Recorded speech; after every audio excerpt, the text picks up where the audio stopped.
Good morning, Kansas City. Welcome to Uncanceled on KCMO Talk Radio 95.7 FM. I'm Kevin Kietzman, leading you into the Vince Show, coming your way in 1 hour. I've noticed the more and more I listen to Vince, he's a really smart guy. Like, he knows the law and the Constitution inside. Now, either that or he just does, 21-hour show prep a day and 3 hours of show. I don't know which, but, man, he's got a lot of facts and figures on his show, and you can learn something every day listening to the Vince Show right here on KCMO Talk Radio. Fun one today. We've got Lee Sterling coming up at 10:30. He's with ParamountSports.com. He's an odds maker, and we're going to talk about fun, odd wagers that you can make on the Super Bowl if you choose to. And look, you don't have to go sign up for FanDuel. It'd be great if you did. But a lot of folks make one bet a year or do one thing a year where they have some action on a sporting event. It's Super Bowl. Whether you've gone to a party where they have the sheet with squares with 100 squares on them and put $1 in or $5 or whatever you play for, that's gambling too. Everybody's been involved in one of these games. So what I've done for many years in sports radio is we're going to give you some ideas of some things that you can call your buddy and say, hey, I like this. I like Drake May to throw over this many yards or something like that. I like the national anthem to be over and under. Lee Sterling's record on the anthem is amazing. His daughter is a singer and an actress, and she nails it every year. Charlie Puth is singing the national anthem, so he's going to talk about that and other fun things. If you want to try to impress your friends at a Super Bowl party this weekend, we'll get into that. Mark Van Sickle will join us for that as well, no question. And John Anthony's given us the trivia question, the tidbit of all time today. There's only two people that have sung the national anthem twice at the Super Bowl. And I'm going to make you wait. Don't open your search engine. You got to wait. We're going to do the Super Bowl coming up at 10:30. Also later, Travis Kelce steals the show at the Phoenix Open on a practice day because, of course, he did. Oh, and Ellen DeGeneres, has she had it with Europe? And she's okay with living in Trumpville. We'll get into all of that ahead on this edition of Uncanceled. So about 2 weeks ago, some buddies sent me a post on X, and it said, look at this class at the University of Kansas. The class is basically called Angry White Male Studies. And I said, no, that's a few years ago. They've passed the Board of Regents. There's some DEI rules and things in place now in Kansas that they can't be doing that now. This is just recirculating. It is not unusual for things to recirculate on X or any social media platform or anywhere on the internet that's 5 years old, 7 years old, 9 years old, and you think it's today. Like, we really need memory more than ever to, ferret something out and go, okay, that's old. And I told all my buddies, I said, no, I remember that story. That was a few years ago. And KU was teaching these classes to hate white people. And it's all good. The state of Kansas, the Board of Regents have shut that down.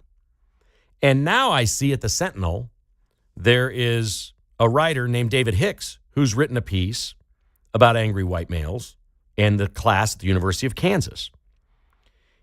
It's there. It's legit. And I thought, I feel real bad for any journalist that takes the bait and goes and writes a story and it's not accurate. However, Mr. Hicks apparently did all of his homework here, and it's recirculating on social media as he's attached a link to catalog.ku.edu of the actual course catalog at the University of Kansas, and they have a class called Angry White Male Studies. It focuses on the recent manifestations of white male anger. Okay, so he goes on in his piece to do something really excellent. He says, here's what the Kansas Board of Regents said you can't do at KU anymore. You must eliminate any positions that relate to diversity, equity, and inclusion. You must eliminate mandates, policies, programs, preferences, and activities relating to diversity, equity, and inclusion. You must eliminate any training requirements in diversity, equity, and inclusion for any employer.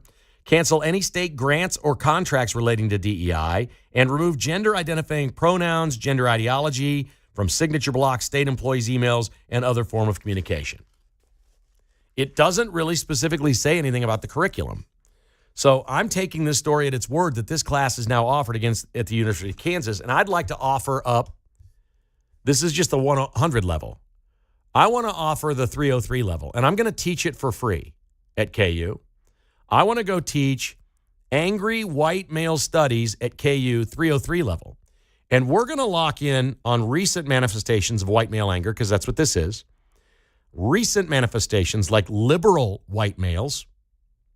white males with Trump derangement syndrome, trans white males, actors, singers, nurses, and teacher white males, the impact of video games, social media on young white males, media and politicians' public comments fanning flames to incite angry white males. That's the class I want to teach. Because when you say angry white males, it's implied that everybody hates angry white males, that they're the evil in our society. Can you imagine a class anywhere? Angry black male studies, angry Hispanic male studies, angry anything other than white male studies, angry gay men studies, angry Muslim male studies. Can you imagine any of those being allowed? They'd be burning down the campus. But here we go. KU found a loophole in the DEI and the Kansas Board of Regents, and they're going to have an angry white male studies class. I am so not surprised that they found a loophole and found something that they can do. And when you define the class as teaching the recent manifestations of white male anger, if I put on my journalism hat, you're supposed to verify everything, make a call, double source, do all that. You do not need to call KU to ask them what recent manifestations of white male anger is. It's Trump derangement syndrome. This class is going to focus in on the crap that Donald Trump has done that they hate. That Donald Trump's an angry white male.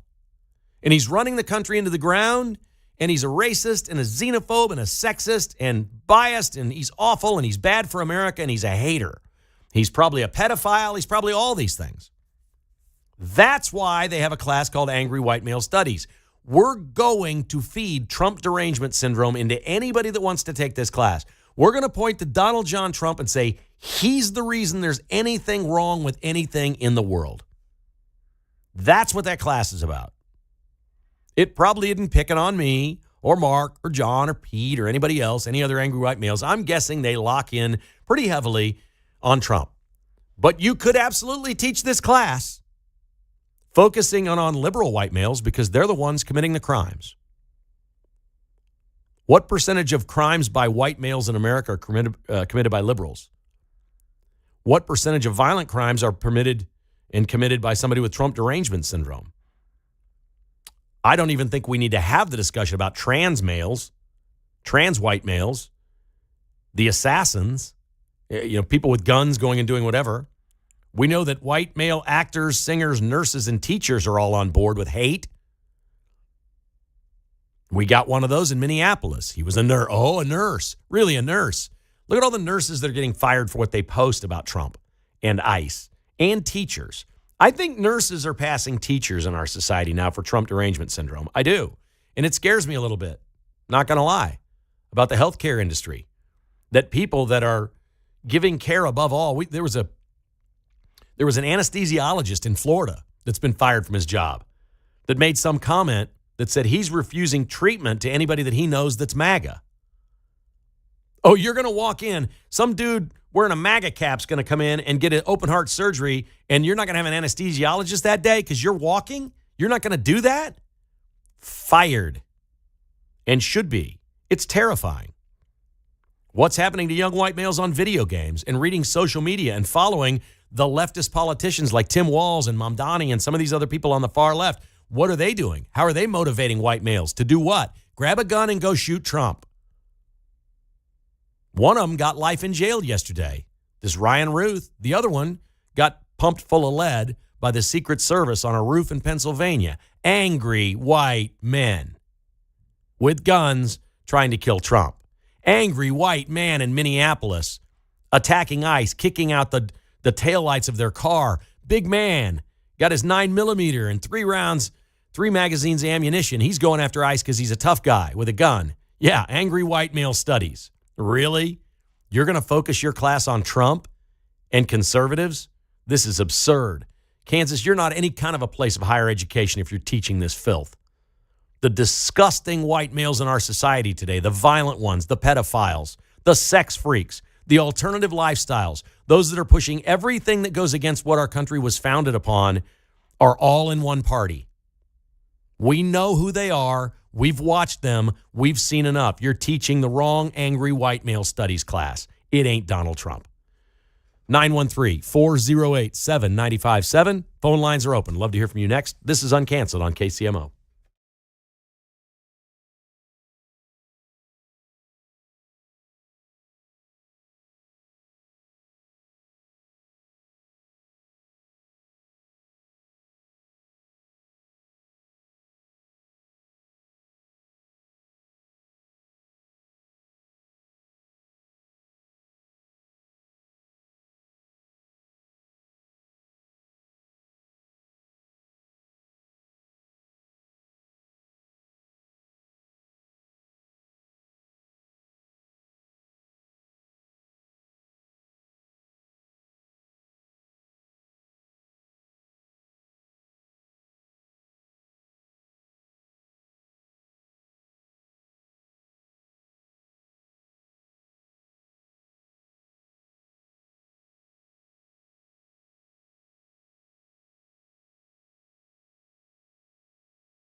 From Lawrence to Leavenworth, it's Kevin Kietzman, Uncanceled, on 95.7 FM KCMO Talk Radio. Winter Olympics in Italy have started. The opening ceremonies tomorrow night. Mark's watching in the control room. USA Hockey, and some very important people are in the seats in Milan. Yes, J.D. Vance and Marco Rubio both there. Nice. How's the game going? USA leads 1-0 right now. And who are they playing? They're playing. That's a good question. Uh, I don't know the initials. Oh, what are the letters? Oh, never mind. It's okay. We're up 1-0. That's the important part. Czechia. All right, very good. On Sunday, it's the Super Bowl. Lee Sterling has some fun picks coming up in just a little bit. Drake May is an angry white male, the quarterback for the Patriots. Be careful. He was asked about getting married at a young age. He dated his wife for many, many years, since 2015. He's 23 years old. So he's like known her and been like a boyfriend or girlfriend since they were 13 or 14. Quote, my teammates have a right to do whatever they choose. I definitely advise every one of them to eventually get married. It's one of the best things in my life. It's one of the best things I've ever experienced. There's no better feeling than coming home to a wife that loves you and cares for you and worried about your best interests. Uh-oh. He might get the Harrison Butker treatment if he's not careful. He better hang in there on this thing. Let's go to the phones, and we've got Mark up first today. Good morning, Mark. You're on KCMO Talk Radio. Good morning, Kevin. I got to tell you, I try to make this story short. A friend of mine said, got this female, young, I'm a senior citizen. She's 35. She likes older guys and just a nice somebody for you to talk to. We sat down and had a brief conversation. She said people really don't understand DEI. And I thought, oh, boy, here we go. I can tell you this, and I'll just get to the main point, is I have relatives, two of them, two specific cases. We had a diversity, equity, inclusivity training from people at KU. They brought them into a government agency, and they said, do marbles in a cup. Have you ever had this happen? No, put marbles in a cup. You ever had this? No, marbles in a cup. Right away, guy said, I know where we're going with this game. In the end, how many marbles you got in your cup? If you've got this many marbles in your cup, this proves our theory that you're inherently racist because of your white skin. That's exactly what they said. I don't even know what that means, but I believe you. I just don't know. I don't even understand. They didn't either. Yeah, they didn't either, but actually said because of your white skin, you're born that way, you're inherently racist. These are educators from KU. And the last thing I'll say is the other person, he goes out, he has an interview, he's top sales in the country, and sat down with his Hispanic boss, male, and he said, you know what, you deserve this contract, but we can't, and you can't repeat this, but we can't give it to you, and we can't give it to you because we have to give it to a person of color, and she has to be female. Yeah, that's over. Those things, those things are over. Thanks for the call, Mark. They found a loophole here with this class, is what they've done, and I think it would be awesome if the young conservatives on the KU campus, somebody took this class and videoed it and posted it every day. It just here's the filth they were teaching in this class today. I'd love to see that. Here's Derek in Oak Grove. Good morning, sir. How are you? Good morning. How are you? Fine, thank you. I heard you talking earlier when you were going on your tirade about angry white men, and you were saying that there's clearly more people associated with Jeffrey Epstein in the Democratic Party. I'm no fan of the Democrats, but I just don't. I never mentioned Jeffrey Epstein. I never even said the word. You're wrong. You literally said no, I did not. Okay. I said pedophiles. Right. And what? I mean, dude, come on. And you know, Jeffrey Epstein's a pedophile. So are you saying that there's... Well, he was. He's dead. Okay. So are you saying that there's more Democrats associated with him or more Republicans? I would, if you're just asking my opinion, more Democrats, not even close. Oh, really? What about the President of the United States? Like, do you know that his personal attorney, Todd Blanche, just gave an interview with Laura Ingraham where he said it's not a crime to party with Jeffrey Epstein. And then that's Todd true. Blanche also. Okay, yeah. So I would just like, could you repeat that? It's what's true. I'm done. I'm going to let you finish and be done. You don't even want to say it. You don't even want to say it, Kevin. It's not a crime to party with anybody.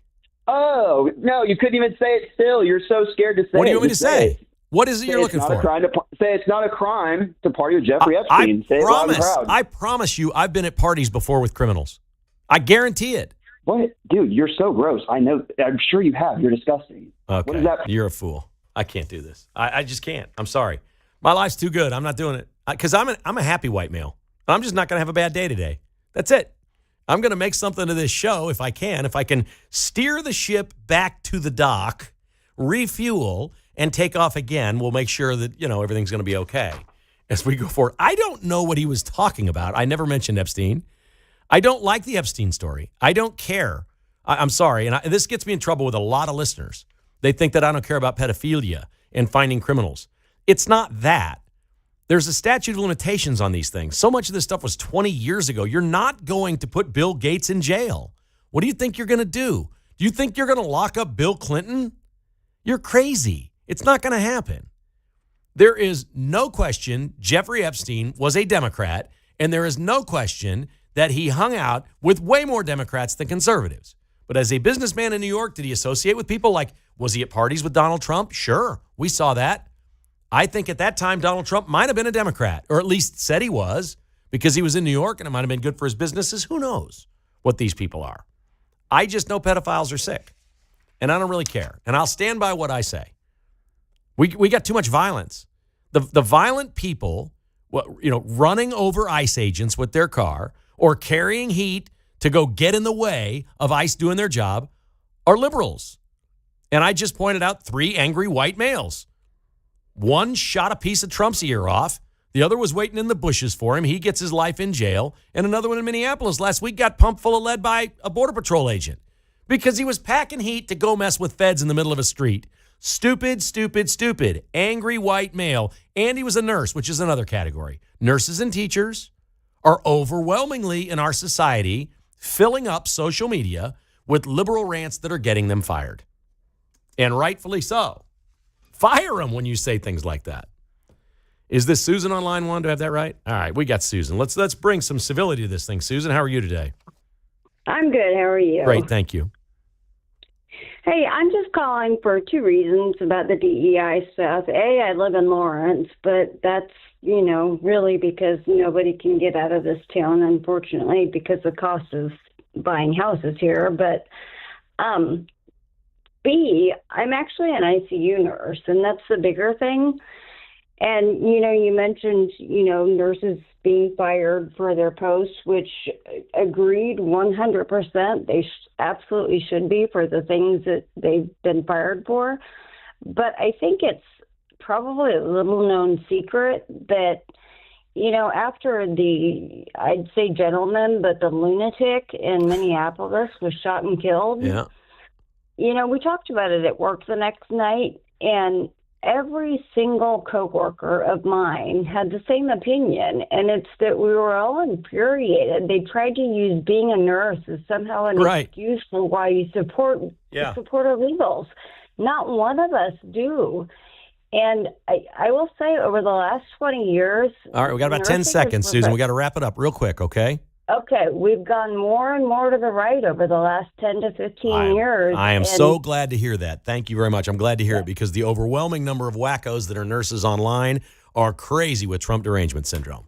Lee Sterling joins us next. We got some fun Super Bowls for you to play on Uncanceled.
Vince Colonnese here, and I'm coming up at 11 after Kevin Kietzman on 95.7 FM KCMO Talk Radio.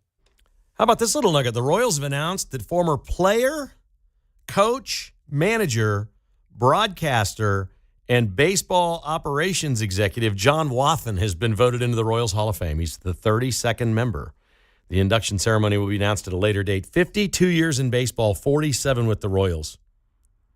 He says, I can honestly say I bleed royal blue. That's awesome. John Wathan, not close. Of all the managers I covered with the Royals through the years, not even close. The nicest human being to ever be a manager.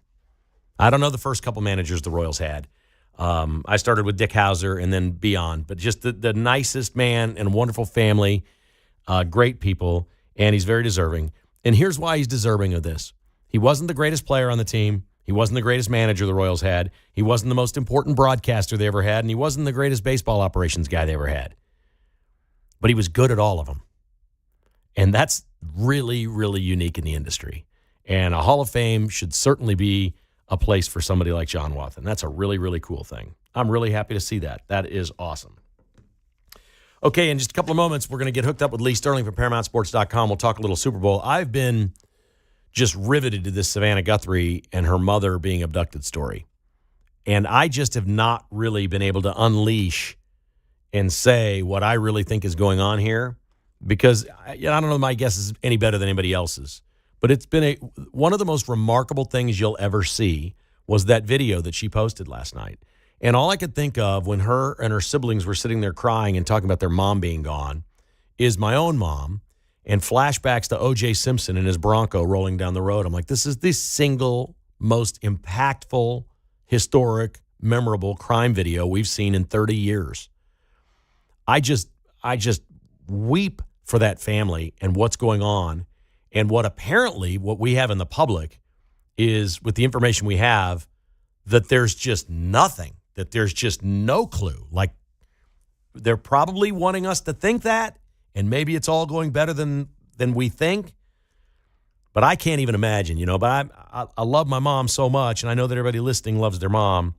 And to think that somebody in their sleep in the middle of the night, aged 84, living alone, is vulnerable is just the most disturbing possible thing you could possibly have. So more than our thoughts and prayers go out. Let's get this thing resolved and solved and hopefully find everything into a peaceful conclusion. All right, to the guest line we go. Lee Sterling joining us from ParamountSports.com. It is Super Bowl weekend coming up with Super Bowl 60, and we're going to talk Super Bowl and national anthems and prop bets. His website is ParamountSports.com. He's a national handicap champion. Lee, how are you today, my friend? I'm good. It's a Super Bowl no one expected. Yeah. I don't. If you predicted even one of the teams, you're probably sitting on easy street right now. But doesn't mean that it can't be interesting and fun and. Two very well-coached teams. Now you and I both love football, and yes, of course, I'd like the Chiefs to be in it, and you'd love the Dolphins to be in it, but that's not the case. So as a Super Bowl matchup goes, this one is intriguing to me, and I really like it because it's two teams that haven't done this before. I mean, their Right. franchises have, but these iterations of these teams have not done this. We don't know if Sam Darnold's a champion or Drake May's a champion yet. We don't know. These coaches haven't won one before. These teams are statistically all season long really close to even. The Patriots had an easier schedule, but I just love this matchup because I honestly feel like I don't know what's going to happen. What kind of handle you got on this thing? Well, I do think that New England had a little bit easier path, especially of late, to be able to face Denver without their starting quarterback. I can't remember the last time we've seen that. So that was helpful, and I thought that Sean Payton made a huge gaffe not going for the field goal at the end of the first quarter. He could have gone up 10-0, and we know that weather was going to be a factor, so that was a big mistake. But give New England credit. They were the better team that day, and they have turned it around. I've never seen it in 1 year like this. I mean, this is unprecedented, and usually you have to pay your dues, and neither team's had to pay their dues. One of the teams is going to win without having lost once or twice or even 3 or 4 times like Buffalo to get there. So I still think there's some great matchups with the story of Drake May out of nowhere in 2 years. He's playing in a Super Bowl, and Sam Darnold's been through so many trials and tribulations to to come to a new team and get to the Super Bowl is interesting. And then the whole, subplot of what happened in the Super Bowl when these two teams met up last, getting to the 1 yard line and throwing the interception. All right, this is the one event where I've got a lot of people in my orbit, and I'm sure you do too, that they don't bet on sports at all, but one time a year they get involved in something, whether it's squares at a Super Bowl party or, this quarter who's going to win this or whatever, and they have all kinds of games, or maybe they bet a buddy on the Super Bowl because it is the Super Bowl. So each year, for many, many years, you and I on sports radio have gotten together and talked about some of the fun things that you can bet your buddies on. These are called proposition bets. They're known as prop bets, and they can be anything from statistics in a game with a player to something like the length of the national anthem. And let's start with the national anthem because I know you love talking about this, but I'm gonna surprise you today before we talk about Charlie Puth and how long the anthem will be. Can you name for me either of the two men that have sung the national anthem at the Super Bowl twice? Yeah. Can you name them? Any idea? No. One of them lives in Miami and performed it twice in Miami. Wow. Yeah. Who is that? Exactly. This is hard. I didn't get him either. Billy Joel. Wow. I didn't even remember that. There you go. It was like 89 and 07 or something like that. Okay. He sang the anthem. And then Aaron Neville of the Neville Brothers has sung it twice. And I think the second time he did it might have been with like Aretha Franklin or something like that. But nobody ever gets to do it twice. It's Charlie Puth. Your daughter, for background purposes, is a singer and an actress. And she nails this for you every year on whether the over-under of this year, it's a minute 59.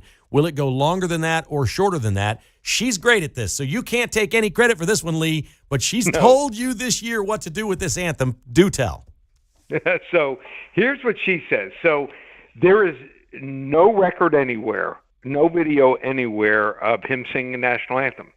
So you're saying, how can you put a wager on it? Well, he did an interview with Ryan Seacrest a couple weeks ago, and he paid homage to Whitney Houston, who I think everyone would agree has done the greatest national anthem at a Super Bowl. And I think he's going to do it different. I think it could be really special. He's not just a singer, he's a composer.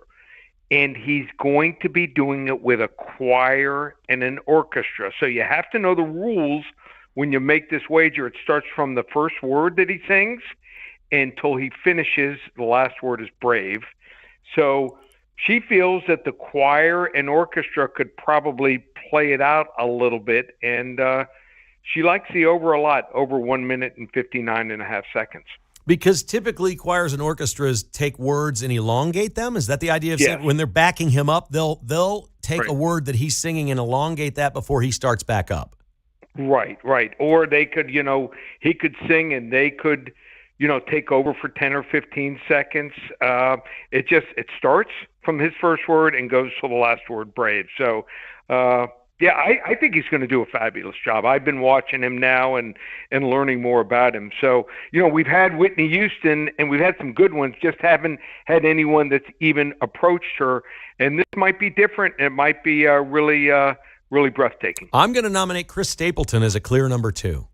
Yeah, I would agree. But not Whitney Houston. Good. Yeah, he was phenomenal. Okay, so ParamountSports.com, Lee has a bunch of prop bets. If you signed up the last few weeks or whatever, and you're on FanDuel in Missouri, it's all new. They're going to have prop bets all over the place here. You can bet on how many receiving yards, passing yards, things like that. And if you want some advice and tips on from an expert, Lee Sterling's website is ParamountSports.com. Can you share a few with us that maybe you like this weekend? Okay, so I almost never. It's been a while. I don't do the first touchdown. It's just so random. If you want to have fun with it and you got 20, 30 people in there, go that route or do squares. But I think a better way to go with a touchdown bet is Kenneth Walker, the running back for Seattle, anytime touchdown. Not first touchdown, anytime touchdown. That's a better play. I also like Cooper Kupp. Look at some receivers for Seattle. Better receiver. New England likes to play a lot of zone defense. Over 2.5 receptions. Think he'll hit that mark pretty easy. And then 2 receivers for New England. Mac Hollins over 15.5 yards in his longest reception. Not going to catch many passes, but he's also not running. I don't know if I've ever seen him run a flank or screen. He's a straight runner. He likes to run down the field. He's tall and long arms, and all we need is one catch of 16 yards or longer. We hit that one. And then under Stephon Diggs, receiver for New England. He's caught 4 and 5 the last 2 weeks, but I think he's lost a step. And with a team like Seattle playing a lot of man-to-man defense, he might have some problems. So we'll go under 4.5 receptions for Stephon Diggs. Lee, should people stick to the football and try to do it that way? Because, you can do Gatorade color and will Travis Kelce propose to Taylor Swift, I think was one last year or something like that. Right. Should people just flat stay away from the odds on those are really bad? Should they stay away from the goofy things, or do they just know that people are trying to have fun? I normally, if you want to do one of them, that's fine. I had a friend one time went to a Super Bowl with me in Vegas to watch it, and he played 49 prop plays, went 25 and 24. But the problem was there was so much juice attached to a lot of the prop plays. It was like he lost 6 wagers. So just 49 wagers is a little bit too many to play. Keep it to 10 or 15. All right, I think I've told you our producer here, Mark Van Sickle, his nickname is Mark Van Parlay, and I think he's either got a question for you or do you have a parlay this week? Do you want to bounce off Lee and see what he thinks? I don't have a parlay yet. I was just thinking for the first half, Lee, what do you think about taking the under on the points just because it's 2 new quarterbacks, their first time playing in the Super Bowl? I like it. There'll be some feeling out process. Both coaches really good at halftime adjustments, especially Seattle. But that might be the way to go because, if you don't love the total, you find another wager. That certainly is one that I've talked about and already played. So stay away from the parlays this week. Just play everything straight up. But I think you hit on something there, Mark. I like playing a team first quarter under if I can find it. Because there's 2 ways to win. If you do receive the ball, you still could go under. You may not have a great first quarter because you're, dipping your toe in the water. It seems like there's more field goals to start games than touchdowns. But if you're kicking off to the opponent, you may only get the ball once in the whole first quarter. I love finding a team and playing the under in the first quarter. Am I the only one that likes doing that? No, that's another way to attack it and win. So, sometimes, like I said, you got to do a little digging. There's 584 prop plays out so far, and there'll be more cross props released today.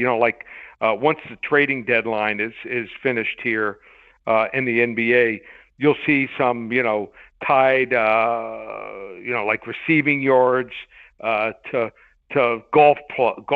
Oh yeah, Scotty Scheffler's score. Do that. Yeah. They always have that, and they'll also have stuff tied to some of these basketball players. So those are fun. But like I said, have some fun. Play within, play within your means. Anyone would like to purchase it, just go to ParamountSports.com. They can get the Super Bowl selection plus our top 15 prop plays, just $97 if they use coupon code SAVE50. We also do the UFC. I send you the selections each week. We've won 23 of the last 29 UFC cards, so should be a fun and entertaining weekend. Have a fun day on Sunday, Lee. We appreciate you joining us and sharing your expertise, buddy. Okay, you too, buddy. All right, take care. He is Lee Sterling. ParamountSports.com is his website, and I like to play the first quarter under. I'm probably going to I'm going to have more action on the Patriots than the Seahawks. And part of this is just Mark's been just a little bit annoying the last couple of weeks. I'm not going to lie. With all this Seahawks gear and all this talk about it, you're basically thinking this is like KU playing K-State. It's just going to be easy, right? No, I don't think it's going to be that easy. Okay. I don't hate I think they're going to win, but I don't hate you if you're going to do Patriots plus 4.5, though. I think it's going to be a close game. Yeah. I think I'm going to take Patriots under in the first quarter. What would their number be? Would it be like 6.5? Probably 6.5. Yeah. Yeah. I think I'd go under. I mean, I think I'd be. I think the Patriots would be happy in the first quarter to get 3 points. Wouldn't you think? Yeah. Mm-hmm. I'm with you. I think they're going to dip their toe in the water to start this game, not come out high flying. I think the Patriots' game plan is this. This game is about Sam Darnold. Okay, Darnold has 15 games this year where he dropped back 25 times. 6 of those games, he was in the bottom quarter of the entire NFL. Just awful games. 5 of them, he was in the top 25%. There were 3 or 4 there in the middle. But he's been a roller coaster. This is when he's throwing into coverage, you know. And I think the Patriots think that they can win this game by somehow rattling Sam Darnold. Yeah, if he doesn't turn the ball over, they probably win. If he turns it over, the Patriots probably win. They may be totally wrong, but I think I think New England more than Seattle is putting their eggs in their defense's basket. Should be a great game coming up on Sunday. When Uncancelled continues, Travis Kelce steals the show at a golf tournament on a practice day. Because of course he did on KCMO. All right, if you'd like to win concert tickets right now, caller number 7 for Jelly Roll. Let's go. Jelly Roll coming to Kauffman Stadium with Post Malone this July. 913-408-7957. Let's get a winner now on KCMO.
From Gladstone to Gardner, it's Kevin Kietzman.